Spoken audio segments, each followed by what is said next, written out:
Item Number SCP-7024. Index: Lucky Cola, or The Dirty Secret of Why It Tastes So Good. Object Class: Safe. Special Containment Procedures: When instances of SCP-7024 are found, they should be confiscated and moved to the nearest storage depot for less hazardous materials for study and subsequent disposal. Depending on the storage capacity of each facility, at least 20% of the instances should be stored. No active efforts of mimetic suppression will be made to the subjects affected by SCP-7024, publicly attributing the associated events to casuistic or chance factors. For the cases in which these events have a high diffusion or notoriety, disinformation campaigns will be carried out, attributing them to unfounded rumors or hoaxes. The efforts of the Foundation should be focused on the discovery of the SCP-7024 manufacturing facilities and the capture of the workers for their subsequent interrogation and amnesticization. In cooperation with the local authorities, these facilities will be shut down on charges of serious health problems. Distributors will be traced for the confiscation of SCP-7024, preventing its commercialization. Image: Home of SCP-7024 consumer and winner of the International League of Legends Tournament. Update 1.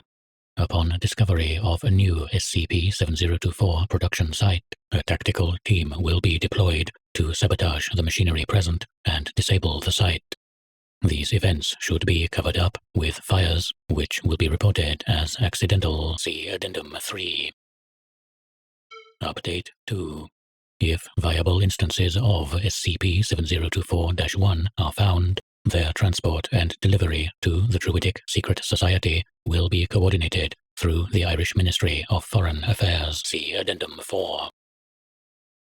Description: SCP-7024 corresponds to a compound with ontokinetic properties of lower intensity, commercially distributed under the name of Lucky Cola.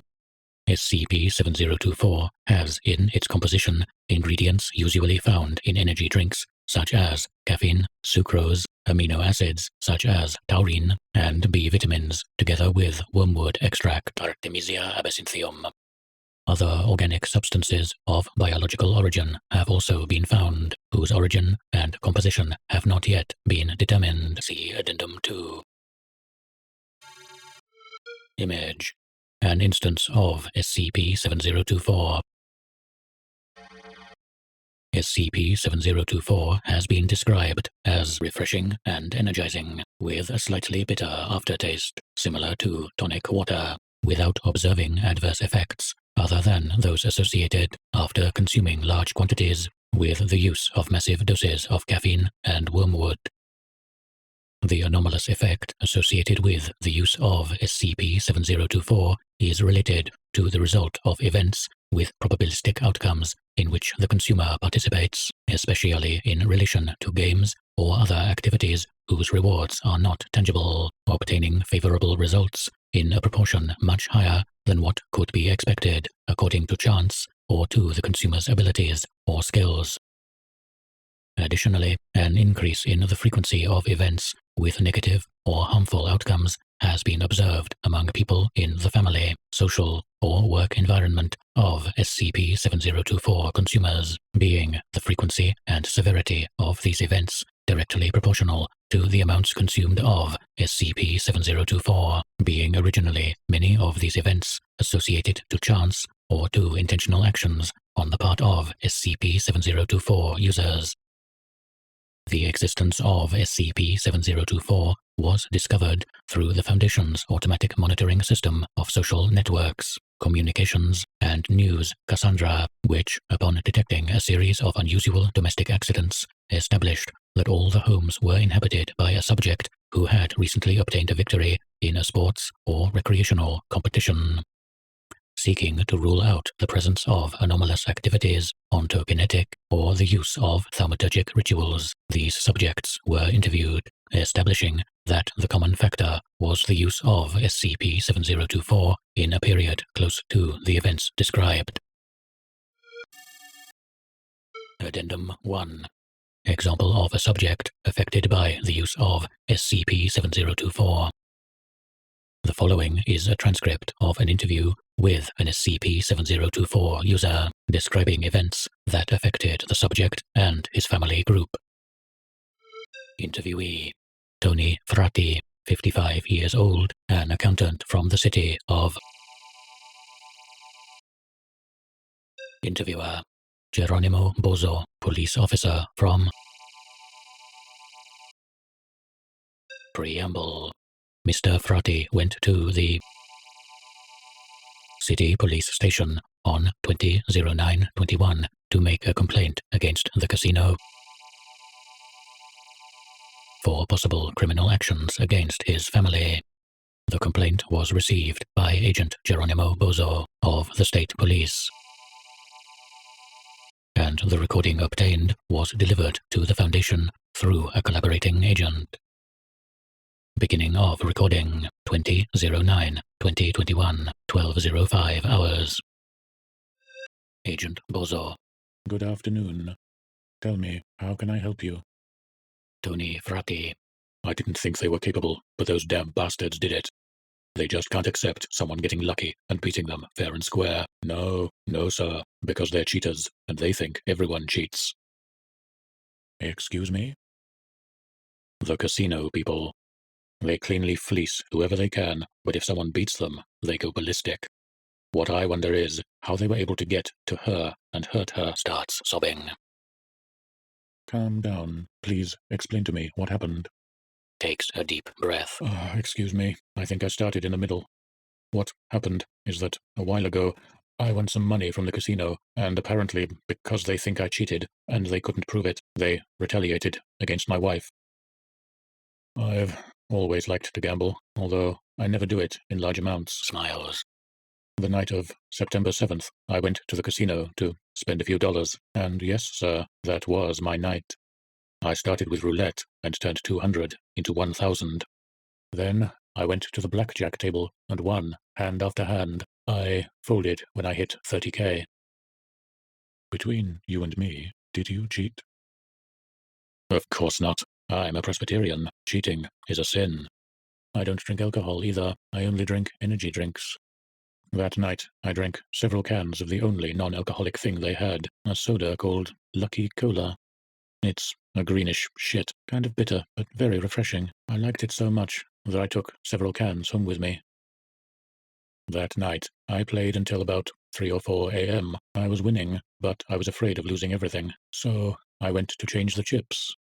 When I got to the cashier and cashed out, I was held and taken to the monitoring room. The head of security told me that I was no longer welcome, that my access to the casino was forbidden from that day on. I saw distrust and confusion in his eyes. He was trying to understand how I had cheated. They simply could not accept that I had been lucky. I went back home, and the next day I decided to spend some of that money that fell from the sky. Smiles. To buy a new van for Maria, my wife. Her old truck was barely working, and every day she has to commute an hour to work. If you could have seen how happy she was when she went to pick it up. It was brand new, fresh from the dealer. We went out to test it on a nearby road. It was running perfectly, didn't make any strange noises, and just before reaching a junction, the steering locked up. We went through an intersection and ended up being hit by a car coming in the opposite direction. The impact was on the driver's side. I was unhurt, but my wife got the worst part. I have been in the hospital with her. She regained consciousness a few days ago. Fortunately, her head is fine, but she suffered multiple fractures, and the doctors don't know if she will ever walk again.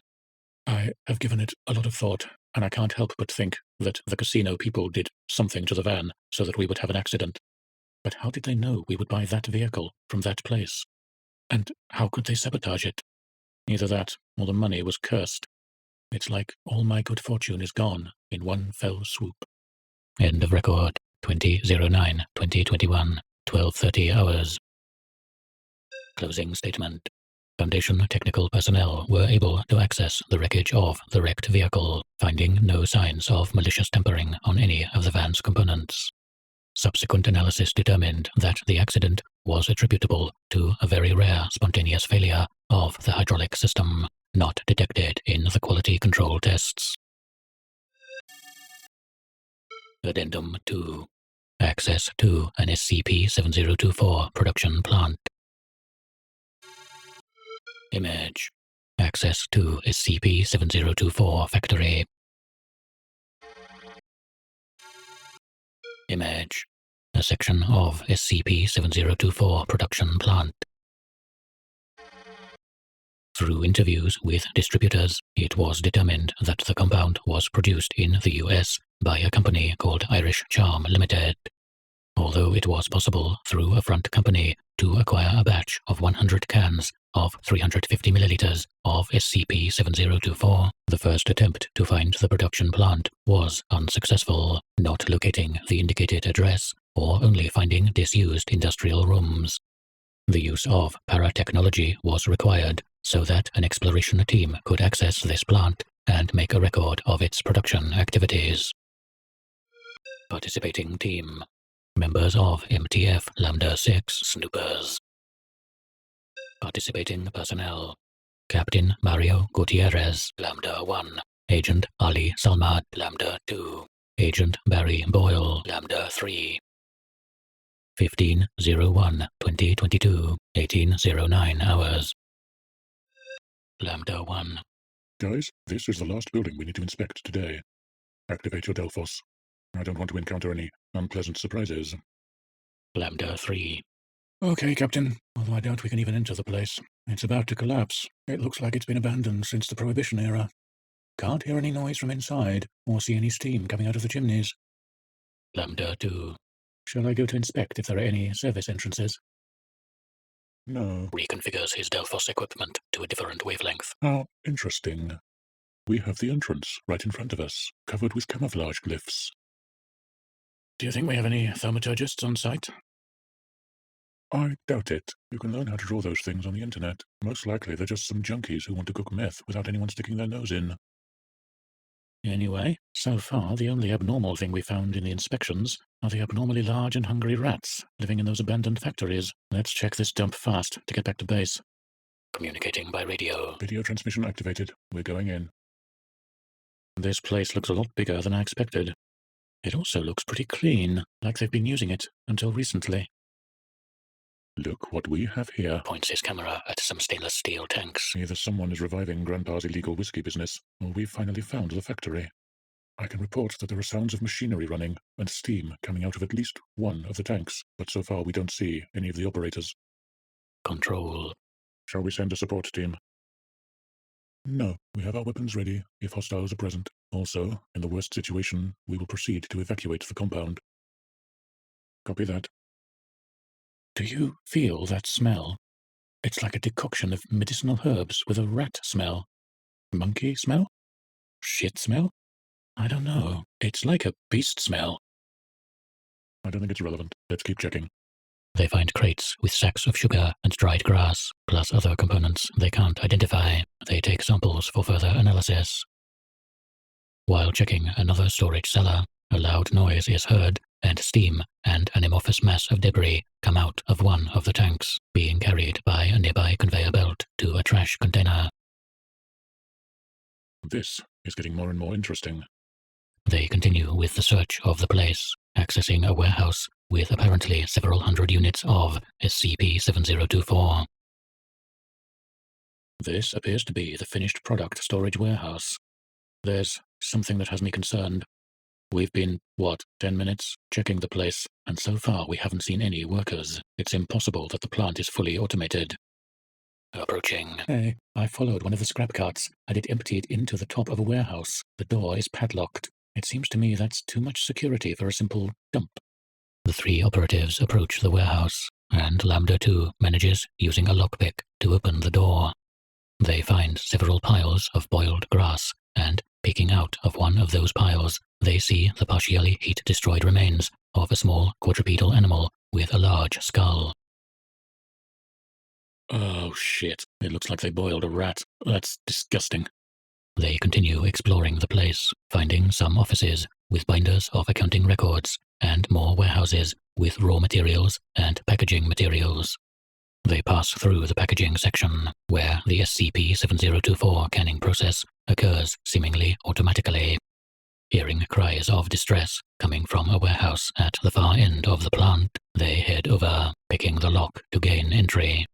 Inside, they find dozens of small-sized cages, several of which have small animals of an undetermined species inside, which are in varying degrees of agitation. Oh shit, what are those things? They look like little monkeys. I think this is where the stench of beasts we've been feeling all this time comes from. Since when are monkeys green? Also, those things are whimpering. I don't know if we should call an animal recovery team from the Foundation or Wilson's guys. I'm not a zoologist, but I know those are not capuchins. Listen good. They're not whimpering. It's like they're singing a funeral dirge. Fuck, that's really macabre. Lambda 1 approaches one of the cages, crouching down. What can we do for you, little buddy? Entity 1. Cob hair. Cob hair. Cob hair? Shaking its head. Hair. At that moment, a hatch opens from the ceiling, and a mechanical crane grabs the cage, lifting it up and carrying it quickly to the outside. Moments later, the sound of steam rising and screams of pain can be heard. Oh, shit. Several subjects appear in the doorway, wearing work clothes and carrying shovels and other heavy tools. Subject 1. Fuck me. What the hell are they doing here? The subjects rush towards the agents, and Lambda 1 proceeds to shoot them with his service weapon, being hit in the head by one of the attackers. Lambda 2 and Lambda 3 also open fire on the attackers, with several of the cages being kicked and overturned during the struggle, allowing several specimens of the unknown entity to flee the scene. Video contact is lost a few seconds later. Epilogue. A tactical response team from the nearest site arrived 30 minutes later at the scene, finding no trace of agents Gutierrez, Salmat, and Boyle, or the attackers involved in the incident. 3 instances of the unknown biological entity were recovered in the vicinity, along with the remains of at least a dozen cooked and partially dehydrated individuals. The instances were housed in the biotarium off-site. Addendum 3. Authorization level 2 or higher is required for access. Please enter password. Incident 7024-3-2022. On 04/03/2022, a consignment of several hundred cans of a new energy drink promoted as Jinx Cola, the taste of misfortune, a product of Irish Charm Limited, was detected on the market. Analysis of this formulation revealed, in addition to caffeine, sugar, vitamins, and plant extracts, traces of the genetic material of the Foundation agents who disappeared in the incident of 15/01/2022. It proceeded to requisition all instances present on the market and update the level of response to the discovery of SCP-7024 production facilities. Addendum 4. Authorization level 2 or higher is required for access. Please enter password. Letter from the Department of Foreign Affairs of Ireland. June 6, 2022. Through a high-level liaison of the Foundation, it has come to our attention that they have, under their control, 3 instances of a species of cryptofauna belonging to the Republic of Ireland, specimens which, I must acknowledge, with great regret, were, along with many others, taken by citizens of our country who, blinded by greed, have been capable not only of jeopardizing a balance we have maintained with the magical world for centuries, but also the very well-being of the country itself. Those innocent creatures that you called, creatively, I must admit, as Cibus viridis cantor, we have known from at least the Middle Ages as leprechauns, being protected for a very long time by a select group of men who knew ancient secrets. It was these same men who, at the time, preferred to form a black legend around the leprechauns so that they would be left alone. For the welfare of these creatures is literally our welfare, and if they are happy, luck will be with us, and Ireland will prosper. On other occasions, event with regret, we have collaborated with you in the containment and even neutralization of other creatures of anomalous origin with which we had coexisted for centuries, but which simply did not adapt to modern times, getting out of control, becoming noxious, and unnecessarily attracting the attention of the world to our land. On this occasion, I ask you, on behalf of the Irish government, just the opposite. That you return these creatures to us, so that they can return to live happily in the special corner of Ireland where they belong, a place unknown to most people. Because if they disappear, so will we. Hoping for your cooperation, and that we do not have to resort to force majeure measures to achieve our goal, I take my best regards. Simon Coveney, Minister for Foreign Affairs and Defence of the Republic of Ireland.